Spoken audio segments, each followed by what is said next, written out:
Hello my dear students, आप सब कैसे हैं। आई होप आप सब बहुत अच्छे होंगे और सब कुछ ठीक ठाक चल रहा होगा। आज हम लोग इंग्लिश क्लासेस के जो टॉपिक है सेंटेंस का टॉपिक लेकर आए। पिछले क्लास में अगर आपने सेंटेंस का टाइप नहीं देखा है तो पहले वो आप लोग हो जाके देखिए। उसके बाद आपको उस टाइप का एक एक डिटेल आपको आज के क्लास में मिलेगा। ठीक है, सेंटेंस कितने टाइप के होते हैं, कैसे कैसे सेंटेंस को बांटा गया, पिछले क्लास में पूरा डिटेल में बताया गया। आप लोग प्लीज जाकर उसको देखिए। आज हम लोग शुरू करेंगे क्या, जो सेंटेंस का जो टाइप होता है ना, उसका कई पर्पस होता है। सेंटेंस का पर्पस के हिसाब से देखा जाए तो सेंटेंस जो होता है ना, ये 4 प्रकार के होते हैं। ठीक है, और उसके बाद स्ट्रक्चर के आधार पर भी बताए थे। स्ट्रक्चर यानी बनावट के आधार पर जो है सेंटेंस के कितने प्रकार होते हैं, तो 4 प्रकार होते हैं। इसको हम लोग डिस्कस कर चुके हैं, तो आप लोग प्लीज पिछले वाला देख लीजिए। तो अगर हम लोग फिर भी यहाँ पर समझते हैं, सेंटेंस का काम होता है बेसिकली क्या, किसी इंफॉर्मेशन को देना, टू गिव इंफॉर्मेशन, इंफॉर्मेशन देना। ठीक है, और इंफॉर्मेशन देने के कई आधार हो सकते हैं, पर्पस के आधार पर, कोई उद्देश्य के आधार पर हो सकता है। ठीक है, बनावट के अकॉर्डिंग हो सकता है, लेंथ के हिसाब से बताए थे, कोई सेंटेंस लंबा हो सकता है या कोई छोटा हो सकता है। ये सारा चीज बता चुके हैं, तो प्लीज आप लोग जाकर देखिए पिछले क्लास को, आपको समझ में आएगा। देखिए, अगर हम लोग पर्पस की बात करें तो पर्पस देखिए, सेंटेंस पर्पस के आधार पर देखिएगा, आप बताए थे 4 प्रकार के सेंटेंस होता है। एक असर्टिव, असर्टिव को ही हम लोग बोलते हैं क्या, डिक्लेरेटिव, इसको डिक्लेरेटिव सेंटेंस बोलते हैं। दूसरा मैंने बताया था इंटेरोगेटिव, प्रश्नवाचक, इंटेरोगेटिव सेंटेंस। और उसके बाद हम लोग बात किए थे क्या, इम्पेरेटिव का, इम्पेरेटिव सेंटेंस, इम्पेरेटिव सेंटेंस की बात किए थे। उसके बाद बात किए थे क्या, एक्सक्लेमेटिव सेंटेंस, एक्सक्लेमेटिव सेंटेंस। ये 4 प्रकार का सेंटेंस होता है बेस्ड ऑन पर्पस, पर्पस के आधार पर। लेकिन इसमें एक और सेंटेंस आप लोगों को पढ़ाएंगे जिसका नाम क्या है, ऑप्टेटिव सेंटेंस। इसको भी हम इसमें इंक्लूड कर देंगे। ठीक है, तो आज हम लोग क्या करेंगे, सबसे पहले हम लोग असर्टिव सेंटेंस या उसी का नाम क्या है, डिक्लेरेटिव सेंटेंस, उसको पढ़ेंगे। बहुत ही शानदार टॉपिक, हम लोग उसको देखते हैं। तो देखिए क्या है, हम लोग यहाँ पे आज हम लोग क्या करेंगे, असर्टिव पढ़ेंगे। पहला जो सेंटेंस है वो है असर्टिव, या इसी को बोलता है डिक्लेरेटिव, डिक्लेरेटिव सेंटेंस।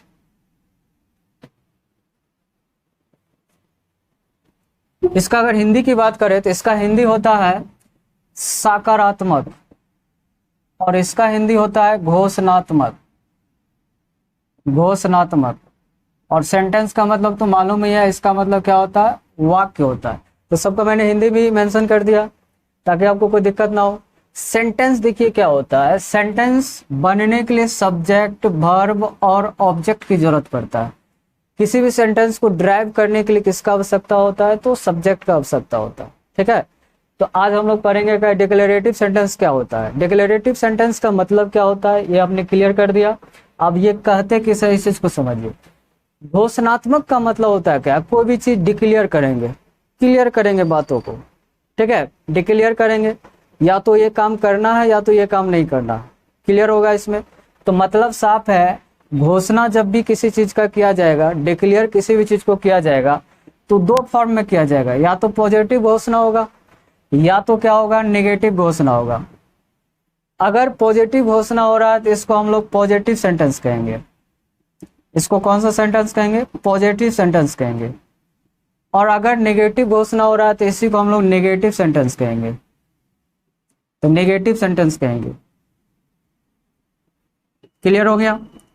इसका मतलब कोई इसी तरह का कोई भी डिक्लेरेशन देंगे, कोई भी घोषणात्मक चीज बोलेंगे, घोषणा करेंगे, या तो पॉजिटिव या तो नेगेटिव। सिंपल तरह का कोई घोषणा हो सकता है। ठीक है, मैं बाजार जाता हूँ, वह खाता है, वह सोता है, वह नहीं पढ़ता है, वो पढ़ता है। इस तरह का कोई भी चीज हम लोग क्या करेंगे, क्लियर करेंगे। मतलब क्या, पूरी तरह से इसमें एक ही सिंगल स्टेटमेंट होगा, सिंगल स्टेटमेंट होगा, सिंपल सेंटेंस होगा, सिंगल स्टेटमेंट। मतलब क्या, एक लाइन में बात को खत्म करना, एक लाइन में बात खत्म होगा। शुरुआत किस चीज से होगा, सब्जेक्ट से शुरुआत होगा, और जाके अंत कौन चीज होगा, तो इसको क्या बोलता है इंग्लिश में, तो इसको बोलता है फुल स्टॉप। तो फुल स्टॉप से जाके अंत होगा। कोई भी सेंटेंस के लास्ट में देखिएगा आपको चिन्ह से ही पता चल जाएगा वो किस तरह का सेंटेंस। ठीक है, आपको मैं यहाँ पे इस तरह के चिन्ह को क्या बोलते हैं, फुल स्टॉप। जब आपको शुरुआत सब्जेक्ट से मिल जाए और अंत कौन चीज से मिल जाए, अंत अगर फुल स्टॉप से भेटा जाए तो इसका मतलब क्या होगा, वो असर्टिव सेंटेंस होगा। ठीक है, जैसे देखिए आप देखिए कभी कभी देखिएगा ऐसा लिखा हुआ रहेगा गो टू मार्केट, ऐसा लिखा रहेगा और इसके लास्ट में रहेगा फुल स्टॉप, तो या कहिएगा ये भी तो हो गया, ये भी तो हो गया असर्टिव, तो बिल्कुल नहीं। यहाँ पे देखिए ये गो जो है ना, ये गो ये वर्ब है और वर्ब से स्टार्ट मैंने नहीं कहा, बल्कि मैंने क्या कहा, सब्जेक्ट से स्टार्ट होगा तब आपको फुल स्टॉप मिलेगा, तो वो आपका क्या हो जाएगा, असर्टिव सेंटेंस हो जाएगा। लेकिन कोनो सेंटेंस में आपको ऐसा मिलेगा, ये वाला चिन्ह बैठा जाएगा, इसको बोलते हैं साइन ऑफ इंट्रोगेशन, प्रश्नवाचक चिन्ह बोलते हैं। अगर ये बैठा जाएगा आप लोग को तो बुझ जाइएगा वो क्या है, इंटेरोगेटिव सेंटेंस है, प्रश्नवाचक वाक्य। और ऐसा वाला चिन्ह बैठा जाए इसको बोलते हैं एक्सक्लेमेशन साइन। अगर इस तरह का अगर आपको चिन्ह बैठा जाए, इस तरह का साइन आपको किसी वाक्य में दिख जाए, इस तरह का साइन, तो ये होगा क्या आपका, तो ये होगा आपका एक्सक्लेमेटिव सेंटेंस। तो बेसिकली आपने देखा चिन्ह तो यहाँ पे क्या है, एक इस तरह का चिन्ह मिलेगा, एक इस तरह का चिन्ह मिलेगा, एक आपका इस तरह का चिन्ह मिलेगा।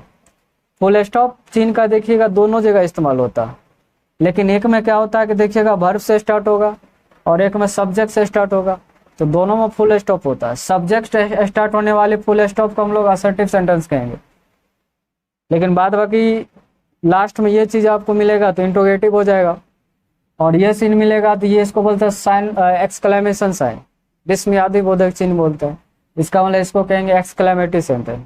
आई होप आप सबको इस चिन्ह से ही भी पता कर सकते हैं। तो घोषणा कितने फॉर्म में होगा, या तो होगा पॉजिटिव में या तो नेगेटिव में, और जहां भी पॉजिटिव और नेगेटिव की बात होगा उसको डिक्लेरेटिव सेंटेंस कहेंगे। क्लियर होगा, डेफिनेशन कुछ नहीं, डेफिनेशन इज नथिंग, बल्कि आपको कंसेप्ट समझना बढ़िया से, कंसेप्ट समझ के बाद क्लियर हो जाएगा। डेफिनेशन खुद से बना लोगे, जिसमें पॉजिटिव बात होगा उसको पॉजिटिव सेंटेंस कहेंगे, जिसमें नेगेटिव बात होगा नेगेटिव सेंस देगा तो उसमें क्या होगा, उसको नेगेटिव कहेंगे। दोनों तरह की बातें होगा डिक्लेरेटिव सेंटेंस हो गया। आई होप आप सब क्लियर हो गया सब। देखिए हम बात करते हैं यहाँ पे सेंटेंस को और डिटेल्स समझते हैं इसको। देखिएगा मैंने क्या कहा कि ये असर्टिव सेंटेंस शुरुआत कौन सी होगा, शुरुआत होगा आपका सब्जेक्ट से, और सब्जेक्ट के बारे में पूरा तरह से बता दिया है, काम करने वाला होगा या जिसके बारे में बात होगा। शुरुआत होगा सब्जेक्ट से, और अंत कौन चीज होगा, तो अंत होगा ये फुल स्टॉप से। ठीक है, अब देखिए सब्जेक्ट के बाद तो आपको मालूम है कि वर्ब आता है, और उसके बाद देखिएगा सब्जेक्ट के बाद क्या आता है, वर्ब के बाद क्या आता है, ऑब्जेक्ट आता है। जब इस तरह के फॉर्म में आपको मिल जाए तो उसको आप कहिएगा असर्टिव सेंटेंस। ठीक है, और देखिए, और जब मान के चलिए एक इसी को नेगेटिव बना लेता है, नेगेटिव बनाएंगे, मान के चलो यहाँ पे सपोज अगर हम लोग, चूंकि ये वर्ब देखिएगा दो तरह का होता है, एक हेल्पिंग वर्ब होता है, एक मैन वर्ब होता है। ठीक है, हेल्पिंग वर्ब होता है, एक मैन वर्ब होता है। और जब भी अगर हमको नॉट इस्तेमाल करना होता है ना, तो हेल्पिंग वर्ब का इस्तेमाल करते हैं या एक्जुलरी वर्ब का इस्तेमाल करते हैं। मैन वर्ब का डायरेक्ट नॉट नहीं आता। ठीक है, इसका मतलब ये वर्ब रहेगा तो इसके बाद नॉट का इस्तेमाल करेंगे, ये वर्ब रहेगा तो इसके बाद नॉट का इस्तेमाल नहीं होगा। जैसे यहाँ पे इज, एम, आर, वाज, वर कुछ भी रहेगा इसके बाद नॉट होगा। यहाँ पे देखिए पढ़ना, लिखना, सोना, उठना, बैठना, जाना, आना, धोना, रहना, सबके सब क्या हो जाएगा, मैन वर्ब हो जाएगा। इसका इंग्लिश जो होगा, जैसे यहाँ पे दे दे रीड, रीड के बाद नॉट दे लगेगा नहीं, वो मैन हो गया। Is, am, are, was, work, have, has, do, does, इसके बाद लगता है नॉट। तो आप कह सकते हैं नॉट लगाने के लिए आपको किस वर्ब का इस्तेमाल करना पड़ेगा, तो यहाँ पे देखिएगा हेल्पिंग वर्ब या एक्जुलरी वर्ब।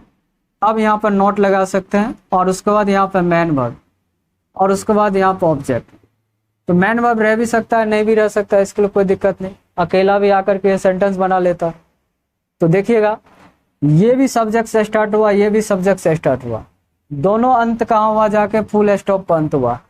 समझ रहे, दोनों फुल स्टॉप पर अंत हुआ, इसका मतलब दोनों के दोनों असर्टिव सेंटेंस होगा। ये दोनों आपका असर्टिव या डिक्लेरेटिव होगा, दोनों होगा। क्या कि मैंने बताया था कि सब्जेक्ट से शुरू हो फुल स्टॉप पर अंत हो तो वही आपका क्या होता है, डिक्लेरेटिव सेंटेंस होता है। आप बताइए, लेकिन दोनों असर्टिव हुआ, लेकिन एक में नॉट नहीं है, एक में नॉट है। तो जिसमें नॉट नहीं है इसको हम लोग कहेंगे पॉजिटिव सेंटेंस, और जिसमें नॉट है उसको क्या कहेंगे, उसको नेगेटिव सेंटेंस कहेंगे। क्लियर हो गया ये चीज। अभी मैं आप लोग को सेंटेंस दूंगा कुछ, उसको सेलेक्ट करना है कि कौन असर्टिव है, कौन नेगेटिव है, कौन पॉजिटिव है। कर सकते हैं। तो आपने देखा डिक्लेरेटिव सेंटेंस कितने प्रकार के, 2 प्रकार के, पॉजिटिव सेंटेंस और नेगेटिव सेंटेंस। और असर्टिव सेंटेंस होता क्या है, शुरुआत कौन सी होता है सब्जेक्ट से, अंत कौन सी होता है, अंत होता है फुल स्टॉप से। और नॉट लगाना है तो क्या मेन वर्ब का नोट आता है, हेल्पिंग वर्ब का नोट आता है। हेल्पिंग वर्ब या एक्सुलरी वर्ब के बाद आता है। Is, am, are, was, were, have, has, do, does, can, could, ये सब के साथ आता है। क्लियर हो गया। अभी कुछ एग्जाम्पल दिया जाए, आप लोग सिलेक्ट कर लोगे असर्टिव है कि नहीं। आई होप आप सब कर सकते हो। ठीक है, देखते हैं इसको। देखिए जैसे मैं यहाँ पर कोई भी एग्जाम्पल लेता हूँ, I am a student. Clear है। और इसको पता करना ये असर्टिव है कि नहीं है। तो देखिए मैंने अभी जस्ट बताया था, शुरुआत कौन चीज होगा, सब्जेक्ट से। आई के बारे में बात हो रहा है कि वह एक स्टूडेंट है। तो देखिए शुरू में आपको सब्जेक्ट बैठा गया, और अंत में देखेंगे यहाँ पे जो ये चिन्ह कौन सा लगा है, तो ये देखिए आपका फुल स्टॉप है। जब ऐसा मिल जाए तो ये कौन सा सेंटेंस हो जाएगा, असर्टिव या डिक्लेरेटिव। लेकिन असर्टिव या डिक्लेरेटिव के देखिएगा 2 भाग है, पॉजिटिव और नेगेटिव। तो आप बताइए पॉजिटिव है कि नेगेटिव है। तो ये आपका हो जाएगा, नॉट नहीं है तो ये आपका हो जाएगा पॉजिटिव सेंटेंस। क्लियर हो गया। अब देखिए दूसरा अगर हम लोग बात करें, यहीं पे लिखा हुआ रहेगा he is reading या he is not reading a book। बताइए असर्टिव सेंटेंस है या नहीं, या डिक्लेरेटिव सेंटेंस है कि नहीं। बिल्कुल है। क्या कि शुरुआत देखिए किससे हो रहा है, सब्जेक्ट से। और देखिए अंत किससे हो रहा है, यहाँ पे फुल स्टॉप से। बीच में क्या हो सकता है, अगर नॉट आएगा तो नेगेटिव, नहीं आएगा तो नहीं होगा। चाहे नेगेटिव की बात हो चाहे पॉजिटिव की बात हो, उस सबको डिक्लेरेटिव सेंटेंस कहते हैं। देखिए यहाँ पर नॉट भी आ गया, और जब यहाँ पर नॉट आ गया तो क्या हो गया, नेगेटिव सेंटेंस है। असर्टिव है लेकिन असर्टिव में कौन सा है, नेगेटिव है। तो ये आपका कौन सा सेंटेंस हो जाएगा, तो ये आपका नेगेटिव सेंटेंस हो गया। आई होप आप सब क्लियर कर लोगे। मैं 2-3 एग्जाम्पल दे देते हैं और आप लोग इसको कर लोगे कौन सा सेंटेंस है। ठीक है, जैसे देखिए आई हैव अ पेन। आप लोग सेलेक्ट करो कि ये आपका असर्टिव है या नहीं। असर्टिव है तो असर्टिव में कौन है, पॉजिटिव है कि नेगेटिव है, सिलेक्ट कर सकते हो। उसके बाद आगे बढ़ते हैं, यहीं पे लिख देते हैं क्या, यहीं पे दूसरा सेंटेंस ले लेते हैं कोई, यू डोंट नो मी। इसको सिलेक्ट कर सकते हो असर्टिव है कि नहीं है, और असर्टिव है तो कौन सा है, पॉजिटिव है कि नेगेटिव है, सिलेक्ट कर सकते हो। ठीक है, बस 1 मिनट का टाइम देते हो आप लोग, जल्दी से उसको सिलेक्ट करिए। कर लिए होंगे। चलिए बात करते हैं। देखिए शुरुआत कौन सी है, सब्जेक्ट से। उसके बाद कौन सी है, फुल स्टॉप अंत है। बीच में नॉट नहीं है कहीं, तो नॉट नहीं है कहीं तो ये क्या हो जाएगा, पॉजिटिव। और इसके बारे में बात कीजिए, शुरुआत कौन सी है, सब्जेक्ट से। नॉट वाला सेंस दे रहा तो इसका मतलब क्या हो गया, अंत भी देखिए फुल स्टॉप से है। असर्टिव तो है, डिक्लेरेटिव तो है, लेकिन उसका क्या है, कौन सा पार्ट है, तो ये आपका उसका पार्ट हो जाएगा नेगेटिव। तो मैं एक शॉर्ट में बता देता हूँ। असर्टिव का मतलब क्या होता है, जो सब्जेक्ट से स्टार्ट हो और सिंगल स्टेटमेंट दे और फुल स्टॉप अंत हो, उसको हम लोग क्या कहते हैं, डिक्लेरेटिव सेंटेंस कहते हैं। और जब भी कोई घोषणा किया जाता है 2 फॉर्म में, या तो नेगेटिव फॉर्म या तो पॉजिटिव फॉर्म। ठीक है, तो आराम से सेलेक्ट कर सकते हैं। आई होप आप सबको बहुत अच्छा लगा होगा और अच्छे से समझ गए होंगे। अगर कोई प्रॉब्लम होगा तो प्लीज़ कमेंट करके बताइए, अच्छा लगा तो भी बताइए। इससे क्या होगा कि मुझे मोटिवेशन मिलेगा। ठीक है, और भी अच्छे से समझाने का प्रयास करूँगा। ठीक है, थैंक यू सो मच और thanks watching for this video.